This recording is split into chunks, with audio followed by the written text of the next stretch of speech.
Is $3 to $7 the new meta on Steam? That's what's been going through my head a lot recently. I keep thinking about how some of the most exciting games that I've played or seen on Steam are independent and kind of independent in a way that we hadn't seen for a while.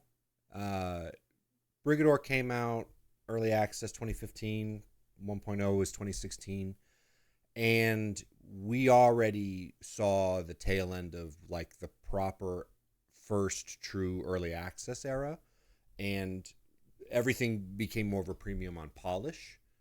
So it's been interesting to reflect on a new generation of indies, in my mind, are a little less precious about polish necessarily. Not all of them, but some of them are a little less precious about polish.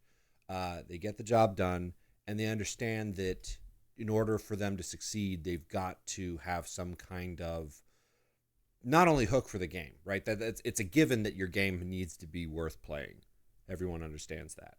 But when there are, I think, still upwards of 300 or so games released every day on Steam, it's a deluge. It's really, really difficult to be seen. So how does one get seen in a very crowded marketplace? I would hold up not as a standard exemplar, but still an exemplar would be Buckshot Roulette. You've probably seen it, or hopefully you played it. If you haven't, $3, go play it. And I think that's the meta that I'm talking about. It's a 15-20 minute experience nominally. You can unlock a secondary mode and continue playing quite happily. And he's done some updates and stuff, but it's a great game. Please play it. Especially as an older gamer with children, there's a sigh of relief when I realize a game's that short. So I heartily encourage more focused experience for everyone. But I think the price point is a really interesting thing too. Again, when you're an unknown quantity to people, there are still a lot of players who are wanting to be the one that discovers that diamond in the rough. So how do you how solve for X?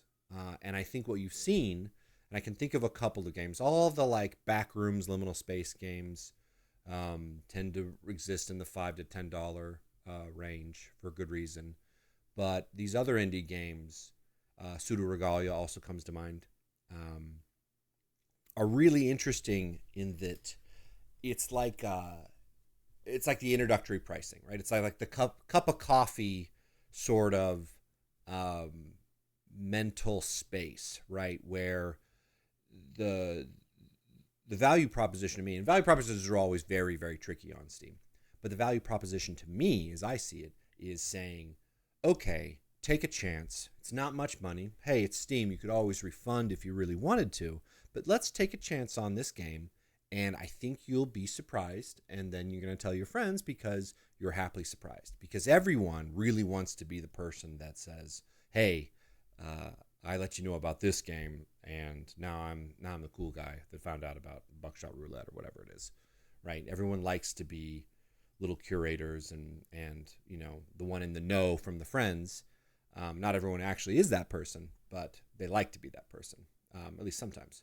And I think it's really cool when games without a marketing budget, without an existing IP, without anything else really going on. I mean, sure, there's still plenty to be said for YouTube and other sort of visibility vectors, but sort of Steam for Steam's sake, you have to understand that if you don't already, that when you get your game on Steam, it's like the baby turtles racing to the ocean, right? The sea turtles.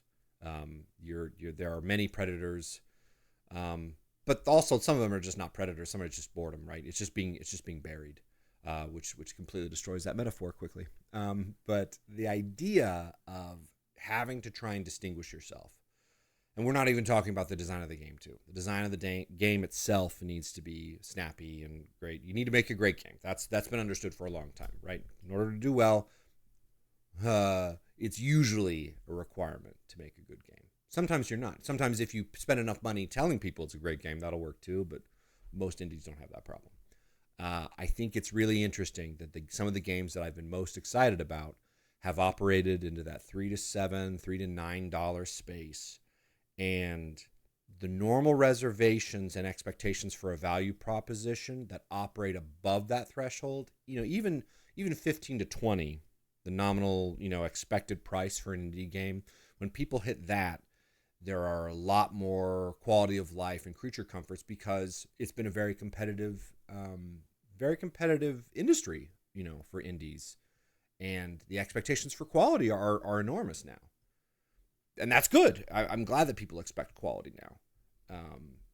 But how does anyone break into that, right? And from what I'm seeing, and in a space that I want Stellar Jockeys maybe to explore ourselves, right? What it is to make a game that's much shorter, maybe more experimental, as a kind of way to prove out different spaces. I think that's really exciting, and I think that's what I get a lot of sort of energy and strength and interest from some of these smaller games that people are using to make a name for themselves in a marketplace that is very difficult to do exactly that. So kudos to Buckshot Roulette. Please play that.